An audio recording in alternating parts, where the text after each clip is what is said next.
going to talk a little bit about, we're going to continue this discussion of embracing the struggle. And I love that video about baggage. That's kind of what we're talking about. And as I kind of revealed, this is my annual kind of wading into dealing with addiction and struggle, but it's so much more than just chemical addiction or compulsive behavior. It really is how to deal with struggles in life. Things externally that cause us to struggle. The world is an imperfect place. And things within us that cause us to struggle. Things that we battle with on our own as we go. And today we want to talk about letting go of our failed strategies and learning to follow God's plan better. And we all have that stuff. We all have stuff regardless of how long we've been following God, regardless of our age, regardless of our gender, regardless of our career, regardless of our years in Christendom, any of that situation. There is stuff going on that we struggle with that causes us to struggle, causes us to go back, causes us to fall backwards rather than move forwards and closer to Him. Things that become a barrier to not only knowing God, but doing His mission, loving the people around us. I love that scene in that video where they're both holding all the baggage and they can't get close enough to kiss. It breaks this relationship. When we're carrying our baggage, it makes it so hard to care about anything besides our baggage. And so today we want to talk about how to get rid of that. How do we deal with that? And some of this is the tent posts that I've kind of put this around are steps 2 and 3 in the 12 steps of recovery. And again, these are not biblical. They're not in the Bible, but there are some absolutely powerful biblical principles that go along with this. So I want to read this because you're going to hear some language as we talk that are coming from these 2 steps. So Step 1, of course, is admitting we have an issue. We talked about that. Recognizing that there are struggles in the world, recognizing that we have struggles, recognizing that life is not perfect. We had to admit, like we talked about that last week, admitting that I have trouble, admitting the world isn't perfect, and admitting that I can't fix it. This week, we want to talk in Step 2 is we came to believe that a power greater than ourselves could restore us to sanity. Coming to believe, there's so much in that to unpack, but this idea, that's Step 2, that there is a God and that somehow we can get out of the spot we're in and there is hope. And then Step 3, we made a clear decision to turn our lives and our wills over to the care of God as we understand Him. So just understand that that's a little bit where I'm coming from. That those concepts, and I think these are again, things that are found in the Bible as we follow God. So the first point, and I think it's on your sheet, it'll be on the screen here. Step number 1, or step number 1, you can tell my background. Point number 1, recognize insanity. Admit that I need help to fix my stuff. And that not only admitting that I need help, but that my strategies have failed. So we need to admit the insanity. And we're going to kind of work on a story that I think illustrates this whole idea of this whole process so well. First of all, though, we want to talk about sanity versus insanity. Now, we're not talking about a clinical definition of sanity, of insanity. I believe in mental health. I believe in emotional health. I believe that there is true insanity that we need to treat, and there's treatment for it. And so I don't want to downplay or minimize that actual medical condition, that actual emotional condition, that actual spiritual condition. But we're going to use the recovery definition of insanity, which is doing the same thing over and over and expecting a different result. You heard that before? Yeah, probably crocheted somewhere on someone's arm, right? Someone made a needlepoint of that. But, or it's a smart aleck thing at a store, one of those things like a little sign. But yeah, this idea that, you know what, if I just did it a little bit better, if I just did it harder, I have the plan, I know what I need to do, I know what needs to be done, I just need to do it better, or I just need to try one more time, and that'll fix the problem, right? That's insanity. It's the problem with gambling, right? Playing blackjack. You know what? The next card is where I'm going to win it all back. Right? It's trying to be satisfied with the struggle, both internal and external, with the tools that I have already had. It's trying to acknowledge, it's trying to fix a problem with tools that are inadequate, and yet banging away at it. If we want to go from insanity to sanity, we need to realize that we're insane. We need to realize that we're acting insane. We need to admit, like we said last week, if we want salvation, if we want forgiveness, if we want grace, if we want mercy, if we want love, we need to realize that we are lost, that we are unrepentant, that we are in need of mercy and grace, and that we struggle with feeling unloved. If we want all those positive things, we need to first admit you know what, maybe I'm acting insane. And what does that look like? Well, we're going to look in Mark 5. And we talked about this when we did the book of Mark, when we did that study. But this story, this sums it up so perfectly. So Mark 5, verses 2 through 5. And this is the story of the demoniac and the possessed man in the graveyard. So Jesus climbed out of the boat, and a man possessed by an evil spirit came out from the tombs to meet him. This man lived in the burial caves and could no longer be restrained, even with a chain. Whenever he was put into chains and shackles, as he often was, he snapped the chains from his wrists and smashed the shackles. No one was strong enough to subdue him. Day and night he wandered among the burial caves in the hills, howling and cutting himself with sharp stones. This dude was insane. Actual insanity. Then they say he was possessed. So he was acting insane. He was living a life that was completely outside of the norm. And all the attempts to control it, all their plans, all the ways to minimize the consequences of his insanity ultimately resulted in failure and him continuing to act insane. Right? Somehow they would get chains on him. Somehow they would shackle him up. And he would continue in his behavior living, with dead people in the tombs. Continued acting insane no matter what they had tried. Everything, all their strategies has failed. He was living among the tombs.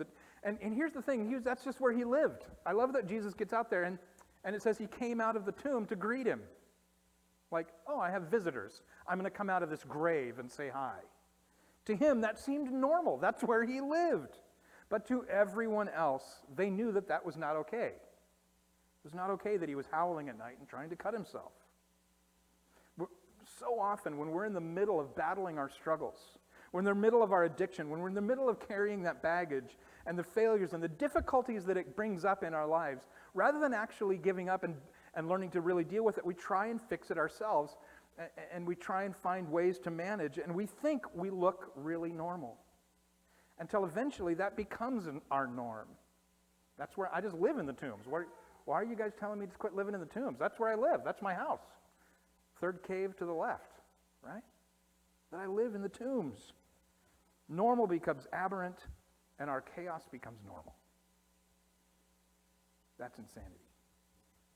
It was like me, and I don't want to make this all, but I have some such clear examples. When I was in active addiction, my days seemed it was just normal to me to spend half of my day going from a doctor to a doctor trying to find a doctor that would prescribe me pills.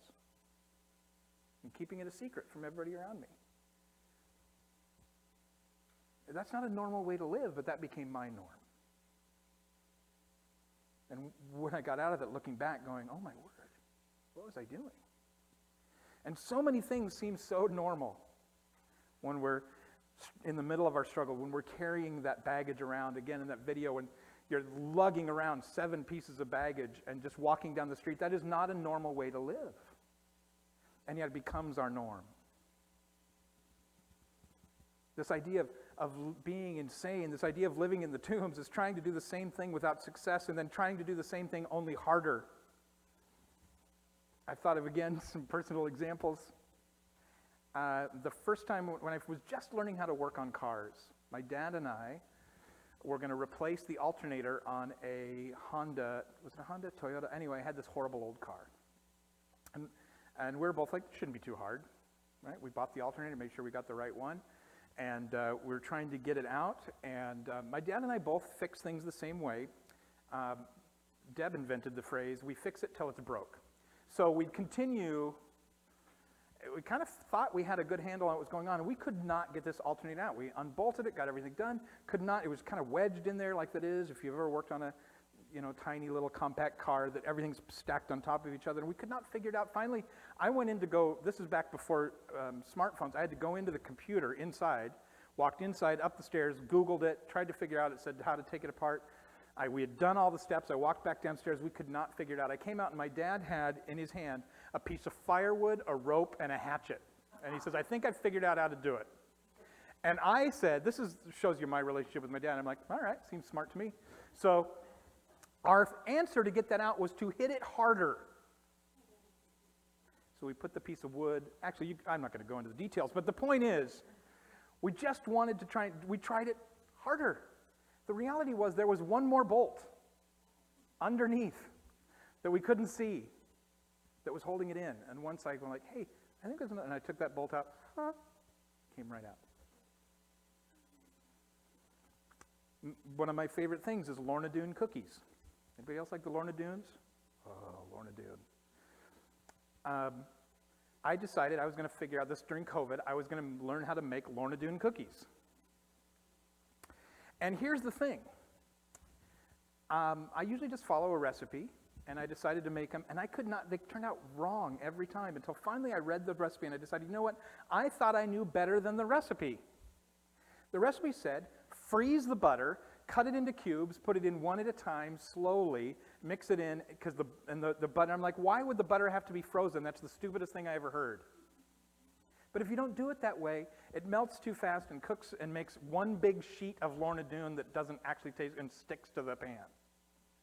When I did it the right way, when I followed the directions, when I went ahead, rather than trying over and over again with what I thought the way it should work, because I wanted it faster, when I actually followed the instruction, guess what? They weren't quite as good as Lorna Doone, but at least they were recognizable as cookies. Something approaching normality. It doesn't work if you don't do it right. No matter how many times you do it wrong, and how many times you try harder, and no matter how many times you wish more, and no matter how many times you figure, oh, this time it'll work, I've figured out the situation's different, I'm different, the world's different. The properties of science have changed. We need to follow the rules. That's what our attempts to fix our own life looks like. It's insanity. It's not just us. Sometimes the people around us give us that same faulty advice. Hey, you know, this worked for me, so you should try that. Which, again, is fine. But just because it worked for me doesn't mean it's going to work for you. My analogy for this is, if you lost your keys, and I said, hey, when I lost my keys, they were in my coat pocket, so your keys must be in your coat pocket. It's more of a struggle. My struggle, my baggage will always find a way. If I'm just doing the same thing, they will always find a way to attract me again. My strategies always have a fatal flaw involved in them because they're my strategies. They involve me. A lot of reasons. Because I like to struggle, because I want to hide my weakness, because I want to feel powerful, I want to be the smartest guy in the room, because I know better, and I know me, and I'm wise, and I am... It's all me. So we need to realize this pattern, that our insanity, we need to see when that's happening in order to accept that sanity is possible. It is possible to have wholeness of mind. But before we can realize that, we have to give up on our insane practices to fix our own life, to realize that change is possible. Came to believe. 1 Corinthians 1:25, I think, sums this up. The foolish plan of God is wiser than the wisest human plans. And God's weakness is stronger than the greatest of human strength. We need to realize our plans, our fixes are insane. Which leads us to step 2, plan 2, point 2. Release control. Quit trying to fix it. Quit trying the same thing. Release control. We came to believe that a power greater than ourselves. We have to actually do 2 things. One, not only believe change is possible, but also realize there is a power greater than me. I don't have to be the greatest power on earth. What happened to this guy, this crazy guy in the tomb? Mark 5, 6 and 8, and then 12 and 13. When Jesus was still some distance away, the man saw him and ran to meet him. And he bowed low before him, and with a shriek, he screamed, "Why are you interfering with me, Jesus, Son of the Most High God? In the name of God, I beg you, don't torture me." For Jesus had already said to the spirit, "Come out of that man, evil spirit." And then later, the demons, when they already realized they are outmatched, there is a power greater than them right in front of them. They say, "Send us into the pigs," the spirits beg. "Let us enter them." So Jesus gave them permission. The evil spirits came out of the man and entered the pigs and entered the herd of about 2,000 pigs, and they plunged down a steep hill and into the lake and drowned in the water. When this guy sees Jesus, now again, there's some difference between being controlled by a demon and being insane, but it looks the same, to be honest. At least in our understanding. When he sees Jesus, his response is, phew, finally somebody to help me out. Finally an answer. No, when he sees Jesus, his response is to screech. He is controlled by these demons. He's controlled by the things that control him, by his demons. And he wants to be left alone, and it's causing torment to have that ripped away. I think there's a lot in common between having a struggle, having an addiction, having something that we fight with every day, a compulsive behavior, a behavior that holds us back, as a demon. The world even calls it that. They're fighting their demons. When we are controlled by something like that, it is if we are controlled by demons. And when the actual power is presented that can actually free us, that actually can give us help, we often react with rage and skepticism and pride. Instead of going, there's a way out, we get mad. I know what I'm doing. I know how to quit taking drugs.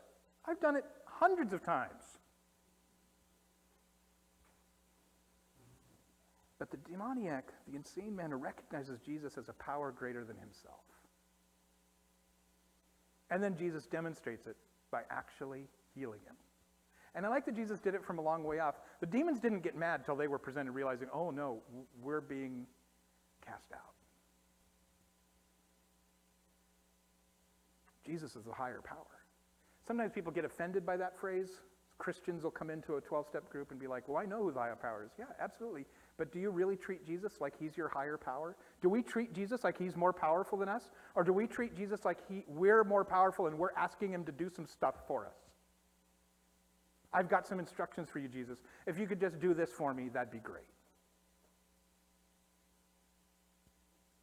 Think of it like a magnet. The struggles we have in life are like a magnet, and it's pulling us back to it. And every time we try and throw it away, it comes back on us. It sticks to us. It draws us to it. And no matter how far we throw it away, it continues to come back and stick to us. What we need is a stronger magnet. The only way you're going to get rid of that magnet is have a stronger magnet pull it away.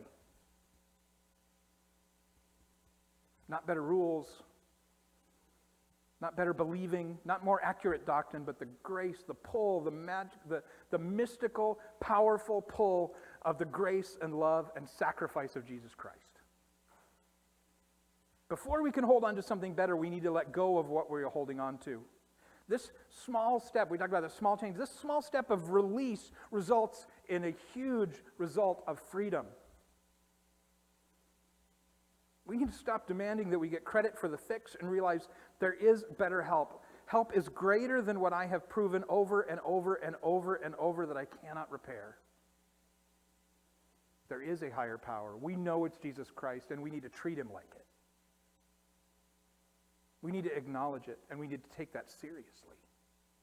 That whatever we're struggling with, whether it's depression, whether it's anger, whether it's pain, whether it's addiction, whether it's anxiety, whether it's whatever is going on, and it's not an instant fix, but acknowledge that there is hope. We can come to believe that there is hope. There is a higher power who is capable of helping us.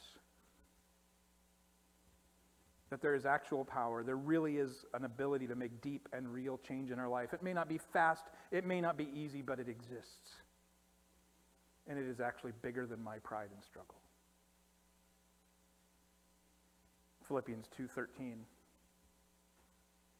For God is working in you, giving you both the desire and the power to do what pleases him. God is so much of a higher power that he not only can heal us, but he'll make us want to be healed.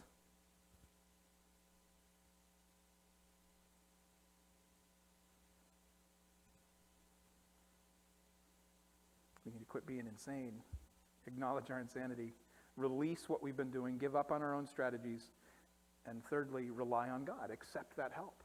We need to acknowledge I need help. We need to acknowledge that help is out there, and then I need to actually accept and embrace that help. The step says we made a clear decision to turn our lives and our wills over to the care of God as we understand Him. Obeying God. Believing what God says about Himself is true. I'm going to throw this out. Well, I'll get to that in a minute, but let's go with the story. This isn't on your sheet. It's not on the screen, but here's kind of what happens, the opposite of relying on God. When we rely on ourselves, when we have our own wrong problem. I love what the community tried to do. People around the crazy guy had their own strategy. They had a plan to fix it. First of all, right, their main idea was like, we just want him to quit hurting himself, yeah, but also he's annoying to us. So we're going to chain him up. We're going to put some restraints. We're going to find a way to stop him. And like Buddha, he breaks the chains, smashes the stuff, and their whole plan failed. But then when Jesus actually healed him, casts out the demons, puts him in the pigs, this is what not relying on God looks like, because it requires massive change. The demon didn't look like the demoniac, the insane guy didn't look like the insane guy anymore, and it caused them some problems. The herdsmen fled, this is in verse 14, the herdsmen fled to the nearby town and the surrounding countryside, spreading the news as they ran. People rushed out to see what had happened. So they're like, hey, the demon guy's better. This guy came up and cast out the demons, and the crowd soon gathered around Jesus, and they saw the man who had been possessed by the legion of demons, and he was sitting there fully clothed and perfectly sane, and they were all, what? Afraid. And those who had seen what happened told others about the demon-possessed man and the pigs, and the crowd began pleading with Jesus to go away and leave them. And we read elsewhere that they were mad because the pigs were killed. We had all these pigs. The response often when we get sane, the response often when we turn ourselves over to the care of God, the response often when we begin to live differently is people go, I kind of liked drunk Dave better. Right? I liked high Dave better. Or, you know what, I liked it when I was morally superior to you. Who let you, what are you putting on airs? Being all clothed, sitting there. Who do you think you are? And also, you're kind of harsh in my groove with making some money. Relying on God means that there is required change, not just for us, but for the people around us. They had a wrong strategy. They thought maybe we can just get better chains and just minimize his damage. They had a wrong goal. Their whole goal was just to keep him quiet so that they could continue to live their lives and make money. As long as he doesn't hurt anybody else. But this is what it looks like when you really rely on Jesus. I love the end of this story. So he's sitting there now, he's clothed, he's listening to Jesus, he's calm and at peace. Can you imagine how he felt? Years of torment. I can tell you a little bit about this. Any of you who have had emotional or mental or spiritual pain, any of you who've had an addiction and you're in recovery, you're freeing, you know what that feels like a little bit. To have been oppressed and running around with our insane plan, trying to fix it, and the effort that took and the torment that caused in our quiet moments to be free from it. And of course this is his response. Mark 5. As Jesus was getting into the boat, and I kind of feel like that was Jesus' whole point. Jesus went there just to heal that dude. But as Jesus, so he didn't stay around and do more. He's like, I killed that guy, now I got to go. Killed some pigs, let's go. It's Jesus getting into the boat. The man who had been demon-possessed begged to go with him. But Jesus says, no, go home to your family and tell them everything the Lord has done for you and how merciful he has been. So the man started off to visit the 10 towns in that region and began proclaiming the great things Jesus has done for him. And everyone was amazed at what he told them. Get a load of this. He's actually healed. He had been living this way, cutting himself, restrained, casting it off, living in the tombs, and now he's clothed and normal, and all he wants to do is follow the guy that healed him. He wanted to follow Jesus literally, actually get in the boat with him and be one of the disciples. Isn't that the best thing to be? He wanted to be close to the power that was greater than anything he had ever known. And here's a little side note. He had no idea all the other stuff about Jesus. He hadn't been following Jesus around or heard all his teachings. He had one encounter where he had been enslaved, and now he was freed, and he was willing to follow him, and that's all he wanted to do, was to be near Jesus. His experience was enough. He turned his life over to God, to the caring God as he understood him. That's all he did. Sometimes that phrase trips people up as we understand him. You know what? None of us understand God completely. That's all we can do is have faith as much as we understand him right now. His understanding of Jesus was purely, this guy saved me. That's all we can do. And so he says, I just want to follow you. And Jesus says, no, I have a different job for you. Just tell the folks in your community, in your region, in your family, tell them about how you interacted with me. Tell them about what I did. Tell them about how God loves you. And here's his response. No, Jesus. No. I'm going to create a ministry, a 501c3, and get a building and have an organization. Or no, Joe, I want to be one of the disciples. That's how I can really serve you. That's the best thing to do. Or I want to study more. No, Jesus says, here's what I want you to do. Just go tell the people you care about and you bump into about how merciful and loving God is. And here's what he did. He said, all right. And we get a little, don't you love in TV shows or movies at the end when it shows after the credits, like what happened to the characters later? Right? Here's what happens. Here he is, shows that guy, and underneath it says, and he went around and did that in 10 towns, and everyone was amazed. All they needed to hear from him was how Jesus had healed him.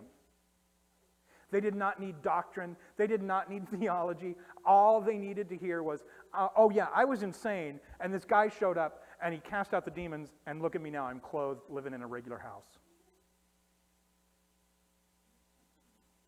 It elicited amazement. He was willing to give up his plan for how to follow Jesus for Jesus' plan for how to follow Jesus. Man, we struggle with that, right? We're saved by grace, but we want to live by works.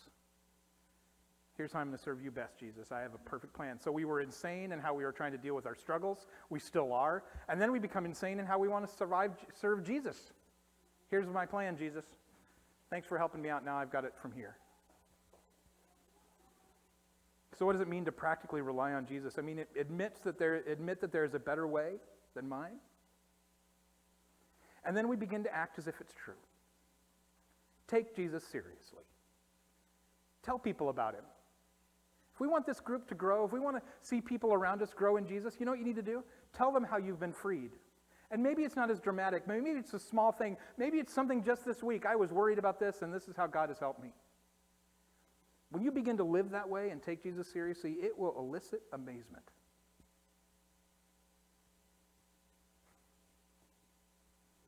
If we're struggling with this, if it's difficult in those moments, I tell folks in recovery all the time, what if this were actually true, though? Yeah, you're struggling with this, and you've struggled with it for a long time, but what if it were okay? What if it were true that you could not live like that? Let's pretend like that's true. Let's give it a month. Let's just pretend like God loves you, there's a higher power, and you can stop this behavior with his help. Come to believe. Another active way we need to do that is lastly is that I love in the 12 steps, they all start with we. It is assumed that we're doing this together. You're going to need a community. You're going to need help. I need help. We do it together. So I want you to ask yourself, what acts of insanity am I continuing? How am I still insane? What am I trying to fix by doing the exact same thing that didn't work to fix it last time? Am I really willing to release control? Am I really willing to give up my own strategy? And am I willing to turn my life and my will, all of me, to the control of God? Am I really willing to admit Jesus is a higher power?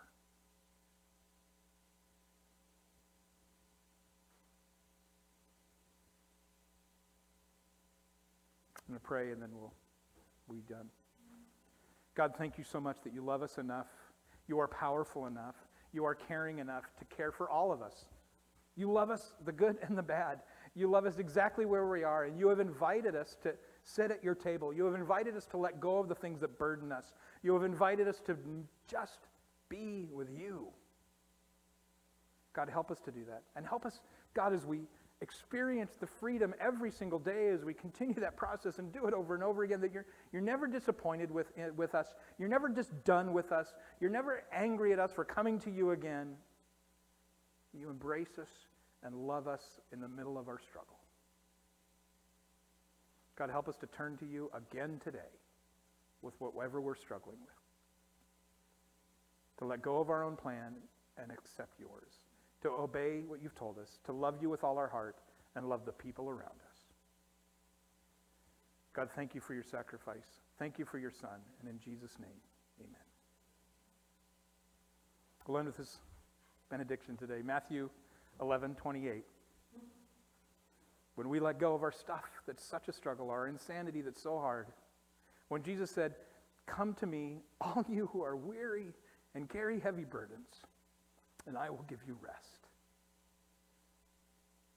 May we be people who abandon our own insane strategies to deal with the struggles of life and accept the loving help of a powerful and good God. Thank you so much. Have a fantastic week, and we'll see you next week.